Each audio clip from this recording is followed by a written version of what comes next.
네, 여러분 안녕하십니까. 8월 24일 수요일 아침 매일 성경 묵상 함께 나누겠습니다. 오늘은 데살로니가전서 2장으로 넘어가서 1절에서 16절까지 말씀인데요. 제가 4절까지를 봉독합니다. 형제들아, 우리가 너희 가운데 들어간 것이 헛되지 않은 줄을 너희가 친히 아나니, 너희가 아는 바와 같이 우리가 먼저 빌립보에서 고난과 능력을 당하였으나 우리 하나님을 힘입어 많은 싸움 중에 하나님의 복음을 너희에게 전하였노라.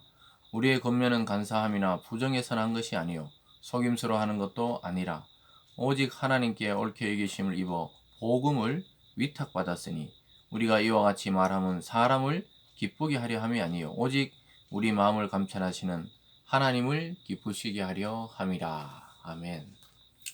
오늘 본문의 내용을 중심으로 유모처럼 아비처럼, 유모처럼 아비처럼 이라는 제목으로 말씀을 증거하겠습니다. 어제 말씀드렸듯이 이 데살로니가 지역에 교회가 생긴 것은 아주 정말 하나님의 은혜입니다.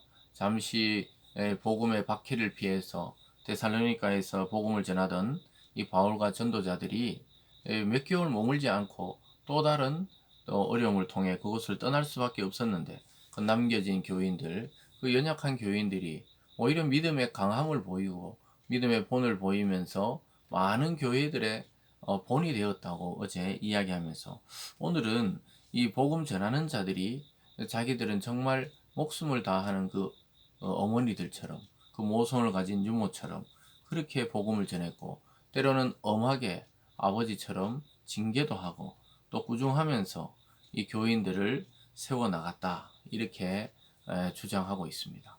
그래서 그 데살로니가 교회 사람들에게 어떻게 성도로서 삶을 살아내야 하는지, 그 태도에 대한 이야기가 오늘 나오고 있습니다. 오늘 말씀을 통해 저와 여러분이 같이 은혜를 받고, 우리가 성도로서 또 복음을 증거하는 자로서 어떠한 태도와 또 하나님을 향한 믿음과 또 그런 소망을 가져야 하는지 살펴볼 수 있기를 바랍니다. 오늘 첫 번째는 고난 중에 복음을 전했다, 이렇게 말하고 있습니다. 1절에 보면요, 형제들아, 우리가 너희 가운데 들어간 것이 헛되지 않은 줄 너희가 친히 아나니, 너희가 아는 바와 같이 우리가 먼저 빌립보에서 고난과 능욕을 당하였으나. 아마 빌립보가 이 데살로니가에 오기 직전에 빌립보에서 큰 어려움을 당해서, 그래서 결국은 포기할 수밖에 없었고 떠나올 수밖에 없었는데, 거기서 고난을 당하고 데살로니가에 아마 도착했던 것 같습니다. 그런데 그런 와중에도 피하지 않고 복음을 전했다고 이야기하고 있죠. 그래서 끝에 보면 우리 하나님의 힘입어 많은 싸움 중에 하나님의 복음을 너희에게 전하였노라, 이렇게 말하고 있습니다. 그러니까 그런 그 치욕과 능력과 죽을 고비를 넘기면서도 빌립보를 떠나 데살로니가 와서 좀 쉴 수도 있었지만, 그 반대와 박해에도 불구하고 하나님의 소명이 복음 전하기를 주저하지 않았다, 이렇게 말하고 있습니다. 여러분, 결국 복음은 이 생명값이라고 볼 수 있죠. 목숨과 인생과 우리의 삶의 전부와 바꿀 수 있는 그러한 가치가 있는 게 복음이라는 것을 보여줍니다. 지금도 여러 지역에서 복음이 전파되지 않는 나라와 또 민족과 도시에서 선교자적 마음을 가지고 복음을 전하는 목회자와 선교사 또는 평신도들 굉장히 많이 있습니다. 그래서 이들은 정말 이 환란의 시대, 고난의 시대, 때로는 정말 목숨의 위협을 받으면서까지 아직까지도 그러한 복음의 일에 충성하고 거기 매달리고 있다는 사실입니다. 여러분, 우리가 그런 분들이 기억날 때마다 함께 기억하고 기도할 수 있기를 바랍니다. 오늘 크게 두 번째는 하나님을 기쁘게 하는 삶이라고 볼 수 있습니다. 그래서 사도 바울의 그 회심 이후에 초점은 항상 하나님을 기쁘시게, 하나님께 영광을 돌리는 그런 그리스도와 같은 삶을 살았다는 것을 알고 있는데요. 그래서 복음을 증거할 때는 그러면 어떤 태도를 가져야 되는가? 그것도 바로 4절에 보면요, 오직 하나님을 옳게 여기심을 입어 복음을 위탁받았다. 우리가 이와 같이 말하면 사람을 기쁘게 하려 함이 아니요 오직 우리 마음을 감찰하시는 하나님을 기쁘시게 하려 함이라. 그래서 복음을 전할 때 자기들은 간사함이나 부정함이나 속여서 전한 것이 아니라 하나님의 말씀을 선명하게 드러내면서 복음을 위탁받았다. 그러니까 원래 주인이 누구죠? 그리스도요, 하나님이요. 그 원래 주인이신데 그걸 부탁을 받고 너에게 배송하는 사람처럼 전하고 있는데, 사람의 그 마음을 기쁘게 하려 했던 게 아니고 하나님의 마음을 기쁘게 하려 했다, 이렇게 말하고 있습니다. 뭐 사람을 기쁘게 하는 일은 너무나 세상에 넘쳐나죠.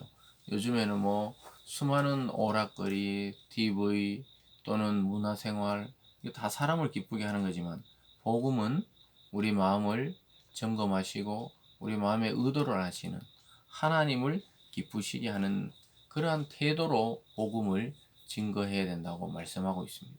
그래서 오늘날 또 그리스도의 이 복음을 전할 때 우리는 하나님께 누가되지 않도록 하나님의 영광을 드러내며 그렇게 전해야 하는 것이죠.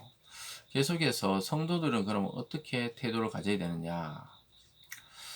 6절에 보면요. 또한 우리는 너희에게서든지 다른 이에게서든지 사람에게는 영광을 구하지 아니하였노라.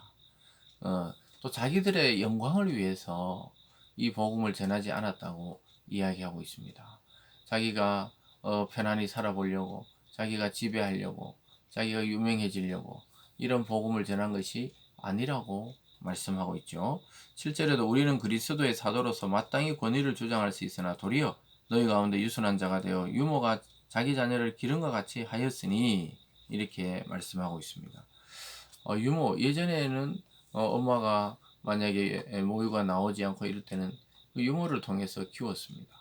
그래서 그에게 삭슬 주고 아이를 키웠지만 그 유모의 모성도 만만치 않았죠. 그래서 유순한 자 같이 되어 자녀를 기름같이 너희를 돌봤다는 거예요. 어디까지 그렇게 돌봤느냐? 목숨을 바치기까지 했다고 이야기합니다. 8절에 보면요. 우리가 이같이 너희를 사모하여 하나님의 복음뿐 아니라 우리의 목숨까지도 너희에게 주기를 기뻐함은 너희가 우리의 사랑하는 자가 됨이라. 그 아이를 키우다 보니까 그 아이에 대한 애착이 생기듯이 바울과 전도자들은 그 데살로니가 교인들을 위해서 하나님 복음도 전했지만 자기들의 목숨까지 내어주기를 기뻐했다는 거예요. 이것이 마치 어미가 아이에게 그 희생하고 또 자기의 청춘과 삶과 또 정말로 살과 뼈를 그에게 드려도 아깝지 않는 것은 자기 자녀이기 때문에, 사랑하는 자가 되었기 때문에 그렇다는 것이죠. 데살로니가 교인을 마치 아이처럼 여기는 이 전도자의 마음을 우리는 오늘 이 아침 볼 수가 있습니다. 우리가 혹 전도하거나 복음을 전하거나 그래서 교회로 인도한 그 사람들을 우리가 바라볼 때 정말 어린아이처럼 생각하고, 우리가 어미처럼 유모처럼 되어서 그들에게 정말 희생하고 또 그들을 섬기며 하나님의 영광이 되도록 할 수 있는 이유는 사랑하기 때문입니다. 여러분, 목회를 해봐도 이 성도들에 대한 애착과 사랑의 마음이 생기기 때문에 가능한 것입니다.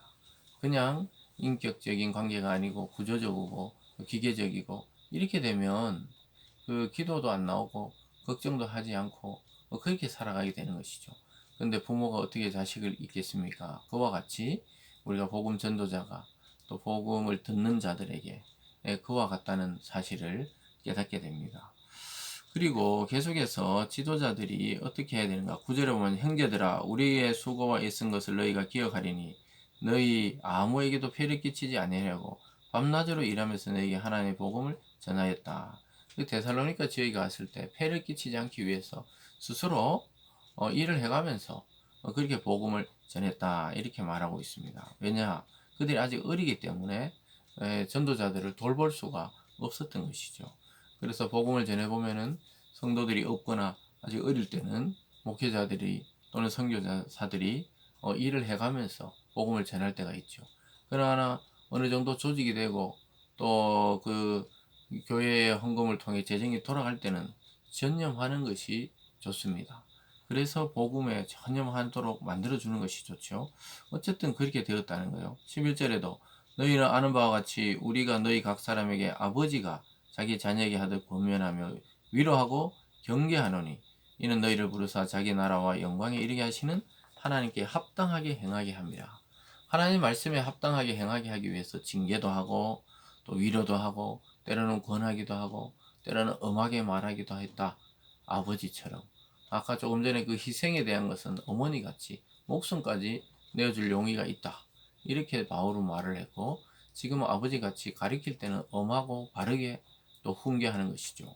그래서 우리가 복음 전도자들은 때로는 유모처럼, 때로는 아버지처럼 이런 두 마음을 가져야 되는 것이죠. 위로와 징계가 함께 갈 때 그 올바른 이 성도요, 올바른 하나님의 자녀를 키울 수가 있는 것이죠. 13절에도 보면 이러므로 우리가 하나님께 끊임없이 감사함은 너희가 우리에게 들은 바 하나님의 말씀을 받을 때 사람의 말로 받지 아니하고 하나님의 말씀으로 받음이니 진실로 그러하도다. 이 말씀이 또한 너희 믿는 자 가운데서 역사하느니라. 그래서 성도들도 마찬가지고 목회자도 마찬가지지만요. 말씀을 대할 때 하나님의 말씀으로 여기면 그것이 다 자기에게 유익입니다.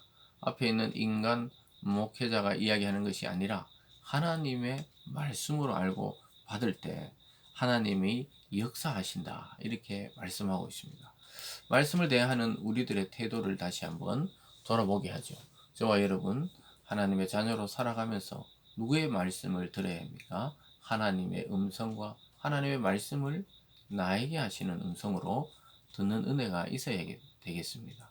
그래서 누가 말씀을 전하든 오늘 이 말씀은 나에게 하시는 하나님의 말씀이다. 이렇게 받을 때 그 하나님이 믿는 자 가운데 역사한다. 이렇게 말씀하고 있습니다.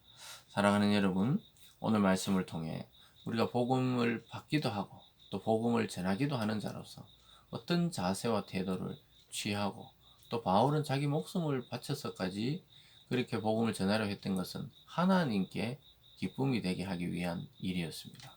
저와 여러분의 삶이 그러한 삶이 되기를 주님의 이름으로 축복합니다. 기도하겠습니다. 사랑의 하나님 아버지, 때로는 복음을 듣기도 하고 또 복음을 전하기도 하는 자로서 하나님 우리의 마음의 자세를 점검하고 다시 한번 희생에 있어서는 어미처럼 또 바르게 양육하기 위해서는 아비처럼 그러한 부모의 심정을 가지고 이 복음을 전하는 우리 성도들 다 되게 하여 주시옵소서. 감사드리며 예수님 이름으로 기도드리옵나이다. 아멘.